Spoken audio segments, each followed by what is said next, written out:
Hello to you. It's time for a very brief, what I call chatty ramble or chamble. Yes, for the keen eyes amongst you, I'm wearing the same top. 3 days in this top, but I had to do a chamble today because I found another hat. And I think this attire makes me look so marvellous. Less cricket umpire than yesterday, more gardener / jungle adventurer, I'm thinking. So marvellous here to distract from third day in this top, although it's one of my favourites, my Ellen sweatshirt. Excuse me, Lily belched then, rude. You'll be pleased to hear I can't go on very long because my batteries are going down significantly. But I dared to look at a few comments yesterday, just delighted that some chambles are helping and amusing some people. So I'll crack on from time to time because I thoroughly enjoy myself. But I ended yesterday by saying that I used to be someone who wasn't very good at being vulnerable and meeting my needs, and loads of people have gone, oh, I'm the same, and asked if I could talk about that. So I won't do a long ramble today. Sorry, chatty ramble chamble, because of the battery situation. But just to say that I spent my 20s and 30s going, well, I don't have needs. Obviously, very British, very middle class, don't have any needs. I just have got things to do, stuff that I want to achieve. I've got dreams and ambitions and goals, and I want to go travelling, and I've got so much to do. I don't have time to have needs. And if I was ever ill, I'd be really angry and annoyed because I'm like, but this is stopping me doing what I want to do. I want to. Life is a rehearsal. It isn't just a rehearsal. We've only got one life. We've maxed it out. Come on. So I was a bit that, but also clearly sort of regularly getting ill from I was going to say the word virus, not the V word. Viruses, infections, colds and injuries, obviously, because if you're constantly pushing down emotional needs or denying the fact that you have them all together, which it turned out I was marvellous at doing, then that energy has got to go somewhere. So for anyone else who's thinking, oh, I hate being vulnerable, then I understand, I've been there. And when I sort of got to my late 30s and thought, oh, I do have needs. Yeah, I quite want to be able to go, I need a hug now. Or I'm feeling very, very tired, feeling very sad, or I need to talk something through with somebody. Basic stuff that I wasn't very good at because I was all about doing, because I love life and I'm a real adventurer, as you can see by the hat. And yeah, I just have an energy and love for life. And I think it's often when you're younger as well, and you have dreams and ambitions, it's easy to ignore the emotions or sort of think they're going to get in the way. But emotions teach us so much, and when you start feeling sad, it's because it's trying to tell you something, it's trying to tell you you've got a need. So emotions tell you what your needs are, and I've just been learning more about this. And so anger tells you that you need protecting, and fear tells you need safety. And loss tells you that you need healing and forgiveness. And so, yeah, I'm afraid you've got to learn to sit with those emotions. And most importantly, you've got to say that you need help when you do. And this couldn't be a better time to practice that. So we were talking about love being our purpose in the previous chamble. So for those of us who've got energy and are okay and meet our needs and feeling resourced, then we can look out for those who need some love, as long as we keep checking in on ourselves that we've got enough support. But for the people who've not yet met your needs and you're needing support, perhaps in a new way, and feeling very vulnerable, then here's your chance to very bravely ring someone, text someone and say, I need a chat, I'm struggling, I'm feeling vulnerable in whatever way you are. And I promise you, it's the only option to do life. I've found two things. One is that I remember there were a couple of friends who are really difficult to help because they're sort of like, no, I'm fine, don't talk about me, back to you. And actually, it sounds mean, but I think when you're someone who can't receive help, when you're asked how are you, and you're just like, no, don't talk about me, it's sort of weirdly, I don't really mean this, but it can be quite selfish because there's no connection there, there's no two-way. So that person feels like they're being selfless and doing the right thing by going, no, you mustn't talk about me. But actually, we all love to help.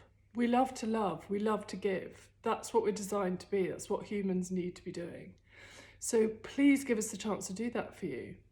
And the minute you're vulnerable with somebody, the minute you say how you're feeling, even cry in front of someone, that might be a big step for some of you, then that's how we connect. It's vulnerability that leads to the connection. You know, it's very hard to help people who are just, or feel really connected or feel loving sometimes to people who don't show their vulnerability and are just a kind of wall and go, no, I don't want to talk about me. So I really noticed that.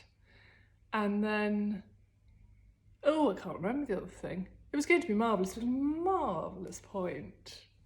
I mean, there's so much to say on this matter, and I've learned over the last decade, I've learned so much about it, about how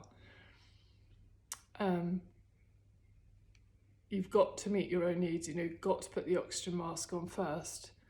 That was an aeroplane analogy, put the oxygen mask first on yourself, then on the children. Because if you're not resourced and energised by meeting your needs, then you're not really at your best to serve. So it's never, ever selfish to meet your needs, ever. And the first step you have to do is get in touch with what they are. So yeah, this is a great time to practice that, a great time to allow yourself to be loved, allow yourself to be helped, because it's a great gift to others. You see? Win, win, win, win, win. Oh, I nearly remembered the other thing I was going to say then. See, this is a sign of age, isn't it? Earlier I went upstairs, went into the bedroom, no idea why I was there. And the other day there was some milk by the washing machine where the washing powder goes. Very worrying times. Perimenopausal. What was it? Oh, I've remembered. Joyous. Just say perimenopausal and you remember things. Oh no, it's gone again. Stop this. Really? How can it come and go that quickly? It's nearly back. Isn't it? For anyone under 25, you really won't understand what's happening right now. You've got this all to come. You've got this look and you've got the forgetfulness. It's come back. Quick, Miranda, before the battery goes. Emotions.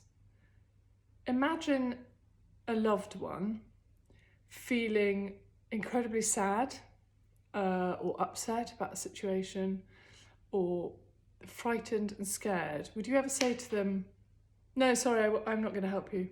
I'm not listening to you. No, you're not allowed to have that emotion. You're not allowed to feel that. You're being ridiculous. Sorry, no. I mean, no, it would be downright cruel. You wouldn't just leave somebody. I mean, when you walk past somebody on a street and you see them crying, I mean, your heart just goes, you quite often go up to them and say, you all right, can I help with anything? Or a child, children, when you see children who've lost their parents in a large crowds, remember them? You're just like, are you all right, can I help? Well, you wouldn't deny your loved ones an emotion or processing something, so therefore why deny yourself them? See, it's mean. Imagine the reaction of that child, that pet, that parent, that sister, that brother, that spouse, when you went, no, I'm not listening, can't help you, come on, crack on, don't want you to have this sadness. They would be just so ashamed, further frightened, embarrassed, just scared. They'd have to muster all the energy they could to stop crying, to not feel anything, and they'd feel like they'd affected you and ruined your time. And that's what we so often do to ourselves by denying our emotions and what we need. So there we go. I'm going to pop off now and take this hat off, which I won't do on camera because the hair hasn't been attended to for a while, and my hair's shoddy at the best of times, let's be honest. On the vulnerability theme, if you don't know of Brené Brown, who should be president of the world, get thee to everything about her on the Google. If you haven't seen her TED talk on vulnerability, forthwith please do so. And she's got a Netflix show, oh blimey, what's it called? Call to Courage, I think. That is marvellous. Connects with the TED talk, or you can watch one or the other. And her books are fabulous. She basically, as she said, had a sort of breakdown because she realised that vulnerability was the route to loving. And she also, like most of us, wasn't able to do vulnerability. So yeah, she's very funny, very open, very authentic about it. So Brené Brown is your person on this. All right, well listen, the angle on this is very strange on the upper circumference, makes them look bigger than they even are. I'm very tired today, and I think I've overcompensated that with some quite mad energy, for which I apologise. And I will see you soon. I was going to say have lovely weekends, but it's all a weekend now, isn't it? Challenging times. Loads and loads of love to you all. Meet your needs, and be brave and say I need help if you do.